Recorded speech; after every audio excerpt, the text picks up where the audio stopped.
BA भाग प्रथम के संस्कृत विषय के अंतर्गत हम लघु सिद्धांत कौमुदी का अध्ययन कर रहे थे। उसी क्रम में सवर्ण संज्ञा विधायक सूत्र, तुल्याशय प्रयत्नम सवर्णम, तालवादी स्थान आभ्यंतर प्रयत्नश्चेत एतद्वयम् यस्य येन तुल्यं तन्मितः सवर्ण संज्ञा स्यात्। आस्यं च प्रयत्नम इति आस्य प्रयत्नो तुल्यौ आस्य प्रयत्नौ यस्य वर्ण समूहस्य तत् तुल्यास्य प्रयत्नम। तुल्य है स्थान और प्रयत्न जिस वर्ण समूह का, वह यह सवर्ण संज्ञा विधायक सूत्र है। किसी भी वर्ण का कौन सा वर्ण सवर्णी है, इसके मापदंड के लिए यह पाणिनि ने पैमाना दिया है कि आभ्यंतर और बाह्य प्रयत्न जिन वर्णों के समान हो, आपस में वे वर्ण सवर्णी कहलाएंगे।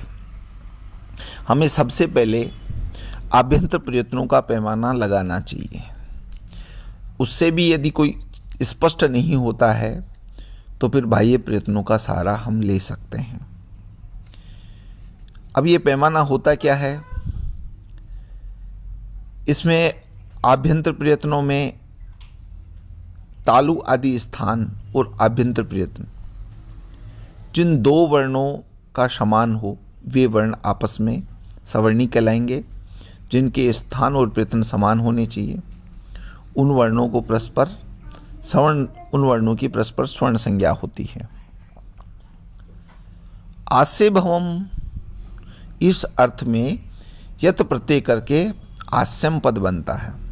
अतः सूत्र में आस्य का अर्थ है तालु, कंठ आदि स्थान। तालु, कंठ, मूर्धा, औष्ठ। प्रकृष्टो यत्नः प्रयत्नः,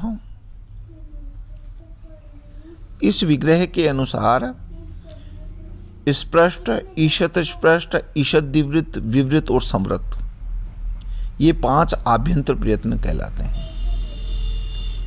उसी प्रकार से 11 बाह्य प्रयत्न कहलाते हैं। एकादश वर्णों के पूर्व हृदय देश में काकलक से पूर्व तक का जो वायु का व्यापार है, वह आभ्यंतर प्रयत्न कहलाता है। अर्थात मुखारविंद से जो तालु जो दिखाई दे रहा है, उसके पूर्व जो वायु का व्यापार है, वह आभ्यंतर प्रयत्न कहलाता है। यही आभ्यंतर प्रयत्न है। इसके बाद का जो वायु का व्यापार है, वह बाह्य प्रयत्न कहलाता है। बाह्य प्रयत्न स्वर्ण संज्ञा में ग्राह्य नहीं होता है, किंतु आंतरतम्य परीक्षा वर्णों में अत्यंत समानता का अन्वेषण करने में इसका प्रयोग किया जाता है। जैसे वाघहरी, यहाँ कै का वाघहरी, कै का ग बनता है, तो कै का जब हम सवर्णी ढूंढेंगे ग, तब इनका हम प्रयोग करेंगे, इस पैमाने का प्रयोग करेंगे। आगे एक वार्तिक आ रहा है। री वर्ण्यो मिथय सावर्ण्यम वाच्यम। ऋकार और लृकार को सवर्णी माना गया है।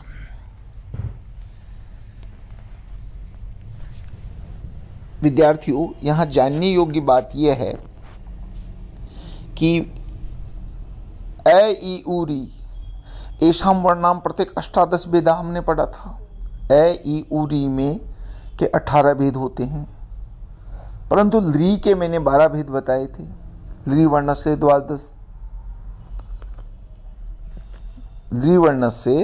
द्वादश तेषां ह्रस्वाभावात् त्रिवर्ण से द्वादश तस्य दीर्घाभावात्, त्रिवर्ण के 12 होते हैं और वहाँ दीर्घ का अभाव होता है, वहाँ ह्रस्व और प्लुथी होंगे। अतः री के 12 भेद और री के 18 भेद और ली के 12 भेद का योग करके कुल 30 भेद बनते हैं। क्योंकि री और ली आपस में सवर्णी हैं, दोनों वर्णों को वार्तिक द्वारा सवर्णी कहा गया है। अब हम वर्णों का उच्चारण स्थान पढ़ेंगे। यह परीक्षा की दृष्टि से भी बहुत महत्वपूर्ण है। कंठ, तालु, मूर्धा, दंत, ओष्ठ, नासिका, कंठ तालु, जिह्वा मूल, नासिका, ये सभी वर्णों के उच्चारण स्थान हैं। हमारे मुखारविंद में कौन सा वर्ण या किस वायु का व्यापार किस प्रकार से होकर के कौन सा वर्ण कैसे उच्चारित होता है, ये भाषा विज्ञान का भी विषय है। विद्यार्थियों, आप स्नातकोत्तर स्तर पर भी आप इसको विशेष गहन रूप से अध्ययन कर पाएंगे। आप इसको यहाँ समझने का प्रयास करें। अकुह विसर्जनीयानां कंठ, इचु यशानां तालु, ऋटुरसानां मूर्धा, धृतुलसानां दंता, उपपद्मनीयानां ओष्ठौ, यंगणानां नासिका च, एदैतो कंठतालु, ओदवतो कंठोष्ठम, वकारस्य दंतोष्ठम, जिह्वामूल्यस्य जिह्वामूल्यम, नासिका अनुस्वारस्य। आप देखिए इसी पंक्ति में देखिए, अकुह विसर्जनीयानां कंठ, अ वर्ण, कु मतलब क वर्ग पूरा आ जाएगा इसमें, क ख ग घ, अ कु है हकार, विसर्जनीयानाम और विसर्ग। आप इसके साथ लिखना प्रारंभ करें। अ कवर्ग पूरा लिखें, हकार और विसर्ग, इसका स्थान कंठ होता है। अकुह विसर्जनीयानां कंठ, इसमें अब वर्ण होंगे अ, क, ख, ग, घ, ङ, ह और विसर्ग, इन सभी का स्थान कंठ होता है। ईचु यशानां तालु, ईचु यशानां तालु, तालु द्वारा बोले जाने वाले वर्ण, अर्थात वे वर्ण जिनका उच्चारण स्थान तालु है। इकार, यहाँ इकार, ई छोटा और बड़ा दोनों आ जाएंगे। ई चू में च वर्ग होगा पूरा, च, छ, ज, झ, य यकार और श तालवी शकार, ये सभी वर्ण तालु द्वारा उच्चारित होते हैं। इनका उच्चारण स्थान तालु है। इचु यशानां तालु, इचु यशानां तालु। आगे है मूर्धा, ऋटु रसाणां मूर्धा, ऋटु रसाणां मूर्धा। री से ऋषि वाला, टू से टवर्ग पूरा आ जाएगा, ट ठ ड ढ ण, ट ठ ड ढ ण, और रकार और श, ये जो जिसको आप षटकोण वाला स बोलते हैं, इसको मूर्धन्य सकार कहते हैं। ये सभी वर्ण मूर्धा द्वारा बोले जाते हैं। पुनः देखिए, री, ट ठ ड ढ ण, र और श, ये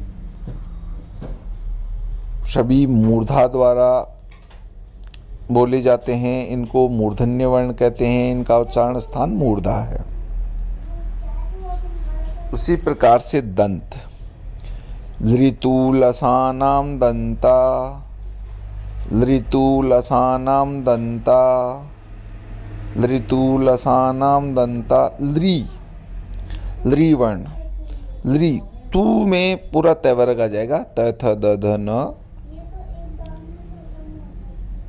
ल लकार और श, जिसको आप सांप वाला से बोलते हैं, यह दंती सकार है। लृ त थ द ध न लकार और श, इन सभी का उच्चारण स्थान दंत होता है। उपपद्मानीयानाम औष्टौ, इसको हम अगली कक्षा में पढ़ेंगे।